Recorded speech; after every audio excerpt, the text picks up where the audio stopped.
तो नमस्ते मेरे प्यारे दोस्तों, ये वीडियो आप ही के लिए बनाया गया है। क्या बनाया गया है दोस्तों? तो 2026 से पढ़कर आप टॉपर कैसे बने। ठीक है दोस्तों, 2026 से पढ़कर क्या दोस्तों, तो आप लोग टॉपर कैसे बने दोस्तों। आप लोग का लक्ष्य 450 प्लस कैसा पूरा कैसे हो दोस्तों, वो भी अप्रैल से पढ़कर।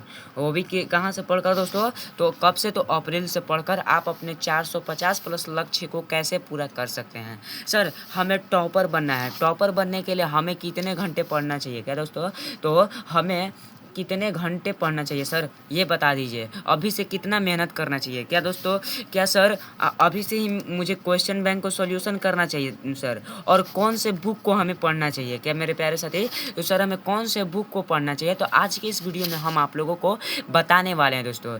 पहले दोस्तों, अगर आप वीडियो को देखने के लिए आए हुए हैं तो मेरे चैनल को दोस्तों पहले सब्सक्राइब कर दीजिए। क्या कर दीजिए, तो चैनल को सब्सक्राइब करके बेल आइकन को दबाकर ऑल पर प्रेस कर दीजिए, ताकि मैं जब भी यूट्यूब पर वीडियो डालूँ तो सबसे पहले नोटिफिकेशन आपके पास पहुंच जाए। और दोस्तों आप लोगों को मालूम होगा कि हम इसी तरह से वीडियो अपने यूट्यूब चैनल पर डालते हैं। इस तरह से वीडियो हम लोग क्या करते हैं दोस्तों, तो अपने यूट्यूब चैनल पर डालते हैं। ठीक है मेरे प्यारे साथी, और हम क्लास 10th वाले जो भी मेरे प्यारे साथी क्लास 10th पे पढ़ते हैं, उनका हम बहुत ही क्लास 10th पे जो भी पढ़ते हैं उनका काफ़ी हम ज़बरदस्त तरीक़ों से, क्या मेरे प्यारे दोस्तों, तो काफ़ी हम ज़बरदस्त तरीक़ों से अपना तैयारी करवाते हैं क्लास 10th की। ठीक है मेरे प्यारे दोस्तों, तो आप लोग क्या कीजिए, इस चैनल को सब्सक्राइब कर दीजिए और बेल आइकन को दबाकर इस वीडियो को लाइक कर दीजिएगा। तो चलिए हम लोग जान लेते हैं कि सर अप्रैल से पढ़कर, क्या मेरे प्यारे साथी, तो अप्रैल से पढ़कर 2026 में टॉपर कैसे बने।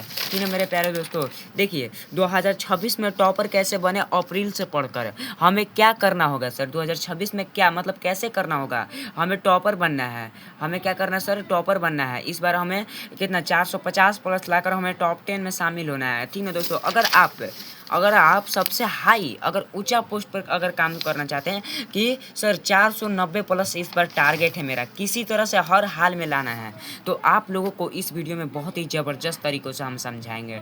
ठीक ना मेरे प्यारे दोस्तों, तो क्या कीजिएगा, इस वीडियो को शुरू से लेकर, क्या मेरे प्यारे दोस्तों, तो शुरू से लेकर अंत तक देखिएगा, ताकि तभी आपका वीडियो मतलब टॉपर बनने का सपना पूरा हो सकता है। ठीक ना मेरे प्यारे साथी, तो चलिए इस वीडियो को ज़्यादा देर लेते हुए ना हम लोग स्टार्ट करते हैं। ठीक ना मेरे प्यारे, देखिए 2026 में टॉपर कैसे बने अप्रैल से पढ़कर। ठीक ना मेरे प्यारे दोस्तों, अगर आप बिहार बोर्ड मैट्रिक परीक्षा 2026 में टॉपर बनने के लिए अप्रैल 2025 से ही एक सटीक रणनीति और नियमित अध्ययन की आवश्यकता होगी है। अगर आप 2026 में, क्या दोस्तों, अगर आप 2026 में टॉप करना चाहते हैं तो उसके लिए आपका क्या दोस्तों, तो एक नियमित टाइम टेबल होना चाहिए। एक नियमित क्या होना चाहिए दोस्तों, तो टाइम टेबल होना चाहिए कि इस टाइम पर हमें मान लीजिए कि 7 से 9 बजे तक हमें क्या पढ़ना है, तो मैथ पढ़ना है। 7 से 9 बजे तक क्या पढ़ना है, तो दोस्तों मैथ पढ़ना है। इस तरह से आप लोगों का नियमित टाइम टेबल होना चाहिए। ठीक है मेरे प्यारे दोस्तों, तो देखिए सटीक रणनीति और नियमित अध्ययन की आवश्यकता है। आपको अभी सटीक अध्ययन करना होगा और नियमित, ये नहीं कि एक दिन एकदम जान जीव लगा दिए मेहनत करने के लिए और अगला दिन मेहनत कर भी नहीं किए, वैसा बात नहीं है। आप लोगों को डेली करना होगा इसका काम। ठीक है दोस्तों, पहला देखिए, हम पहला में लिख कर लाए हैं कि देखिए पाठ्यक्रम और परीक्षा पैटर्न को समझे। आखिर जो पाठ्यक्रम होता है, मेरा जो देख लीजिए बुक किधर गया, देखिए ये जो इस तरह का जो बुक है, यहाँ पर देख लीजिए, ये जो भारत संसाधन एवं उपयोग जो क्लास 10th वाले का बुक है। ठीक है दोस्तों, तो इसका क्या होगा सर, इसका पाठ्यक्रम हमें क्या समझना होगा। ठीक है मेरे प्यारे दोस्तों, इसका नियमित हमें अध्ययन करना होगा। ठीक है दोस्तों, तो इसका परीक्षा पैटर्न क्या रहेगा सर, क्या मेरा क्लास 10th में जो बोर्ड एग्जाम होगा, क्या हमारा इसी से प्रश्न आएगा, थी जियोग्राफी के किताब से इसी में से पूछे जाएंगे या अनदर बुक से पूछे जाएंगे। तो मेरे प्यारे साथी, तो इसी में से पूछे जाएंगे, जो बताऊँगा वो सटीक ही बताऊँगा। ठीक है मेरे प्यारे दोस्तों, तो देखिए पाठ्यक्रम और परीक्षा पैटर्न को आपको समझना होगा। देखिए सबसे पहले, क्या मेरे प्यारे दोस्तों, तो सबसे पहले अपने पाठ्यक्रम मतलब क्या बोल रहा हूँ, सिलेबस के बारे में बोल रहा हूँ। क्या दोस्तों, तो सबसे पहले अपने सिलेबस से और परीक्षा पैटर्न को अच्छी तरीके से समझना होगा। परीक्षा पैटर्न को क्या करना होगा दोस्तों, तो आप लोगों को अच्छी तरीके से समझना होगा। आपको क्या करना होगा, तो अच्छी तरीके से समझना होगा। और यह जानना ज़रूरी है कि किन विषयों से अधिक प्रश्न आते हैं। अब क्या दोस्तों, तो यह जानना आपका बहुत ज़रूरी है कि किन सब्जेक्ट से हमें ज़्यादा प्रश्न आता है, किन सब्जेक्ट पर अभी हमको ध्यान देना चाहिए सर, और किन सब्जेक्ट पर ध्यान नहीं देना चाहिए। तो मेरे प्यारे साथी, अगर आपका क्या दोस्तों, तो अगर आपका मैथ कमज़ोर है, अगर आपका मैथ कमज़ोर है तो आपको इस पर 2 से 3 घंटा का समय अभी से ही देना पड़ेगा। अप्रैल से ही, अभी से ही समय देना पड़ेगा 2 से 3 घंटे का। अप्रैल महीने से ही आप लोगों का क्या करना पड़ेगा, तो समय देना पड़ेगा। ठीक है मेरे प्यारे साथी, देख लीजिएगा ध्यान से। मैथ हो गया। अब एक तो नहीं है कि आप लोगों का कोई कह रहता है कि मैथ में कोई दिक्कत नहीं होता, हम मैथ में अच्छा पढ़ लेते हैं, कोई को मैथ में दिक्कत रहता है, कोई को साइंस में दिक्कत रहता है, कोई को क्या करता है दोस्तों, तो साइंस में दिक्कत रहता है कि सर साइंस में कैसे स्कोर कर पाएंगे 80/80। वो भी स्ट्रेटजी बताएंगे आज की इस वीडियो में कि सर हमको तो ये दोनों अच्छा लगता है सब्जेक्ट, हमें एसएसटी से डर लगता है, हमें क्या लगता है सर, तो एसएसटी से डर लगता है सर, एसएसटी में कैसे करेंगे। तो आपको जिस सब्जेक्ट में डर लग रहा है, जैसे मैं आपको एसएसटी में डर लग रहा है तो आपको 2 से 3 घंटे समय देना है, एसएसटी में अधिक समय देना है जो आपका सब्जेक्ट कमजोर हो। ठीक ना मेरे प्यारे दोस्तों, ठीक, तो आप लोग ध्यान दे दीजिएगा, ठीक ना। अब चलिए, और अब आपको देख लीजिए अब क्या कर रहा है कि किन विषयों पर मतलब अधिक प्रश्न आते हैं। ठीक ना, हम लोग तो जान गए, और कौन से टॉपिक अधिक महत्वपूर्ण है, इससे आपकी तैयारी की दिशा क्या होगी, तो स्पर्श होगी। अब जैसे मैं मान लीजिए कि अब हमें चैप्टर पढ़ना है, अब हमें चैप्टर क्या पढ़ना है दोस्तों, तो अब फिजिक्स का चैप्टर नंबर 1 क्या है, चैप्टर नंबर 1 है प्रकाश का परावर्तन। क्या मेरे प्यारे साथी, तो प्रकाश का परावर्तन, ठीक ना। अब इसको आपको समझना है, तो पहले इसका क्या करना पड़ेगा, पहले आप कॉन्सेप्ट समझेंगे, पहले आप क्या करेंगे, तो पहले आप कॉन्सेप्ट समझेंगे, ठीक ना मेरे प्यारे साथी। तो कॉन्सेप्ट समझेंगे, ठीक, और फिर उसके बाद अपने से खुद से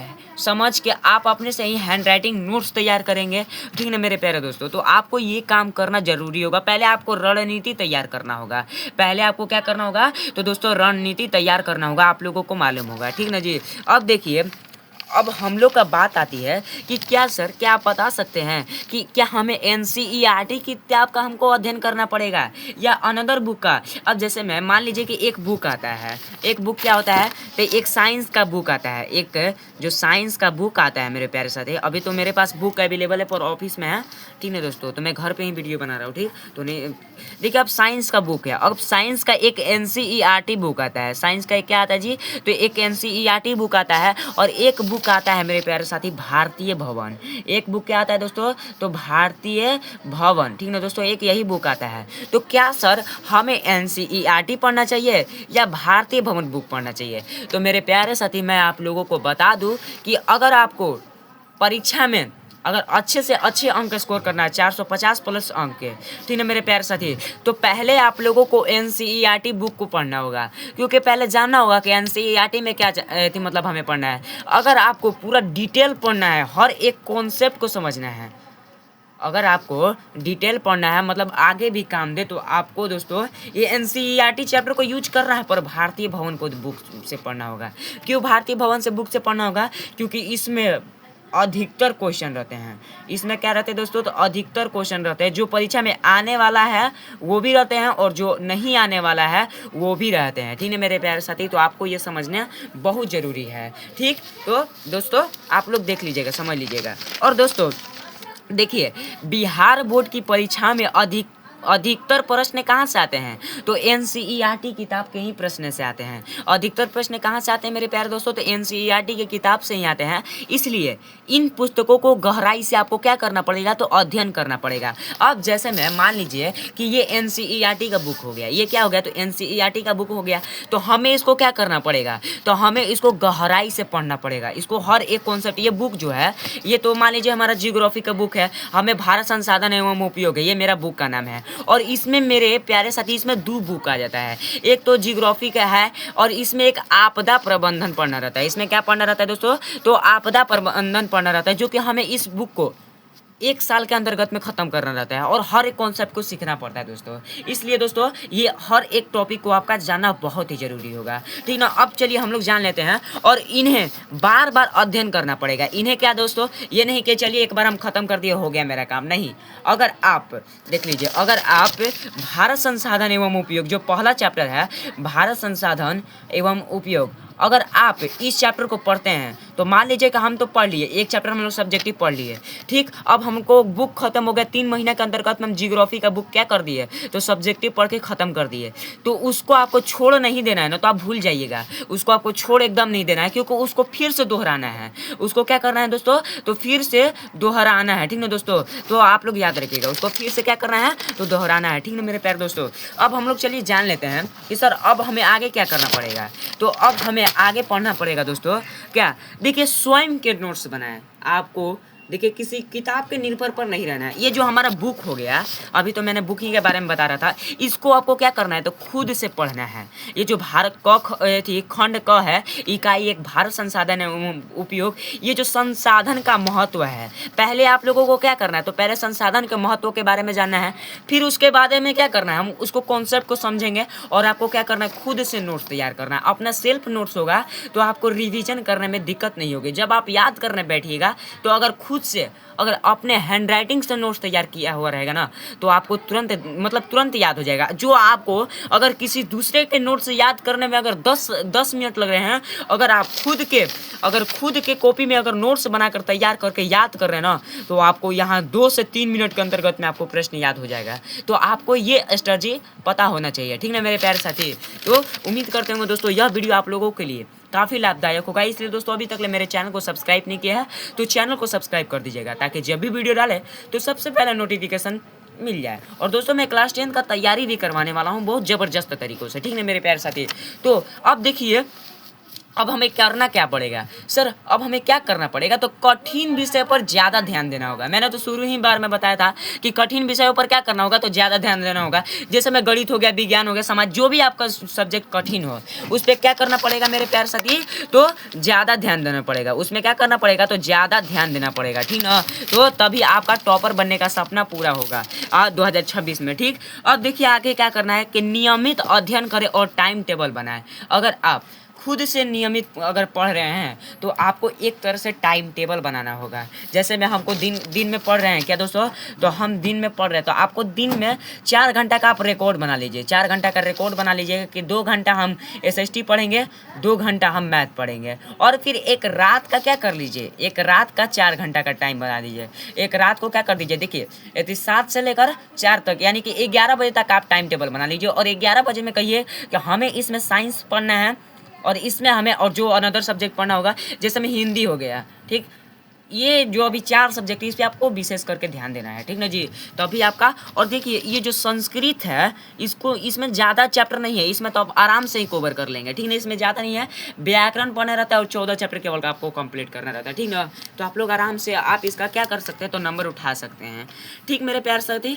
तो आपको टाइम टेबल अपने देखिए, हर दिन 5 से 6 घंटा पढ़ाई करने का एक लक्ष्य रखिए।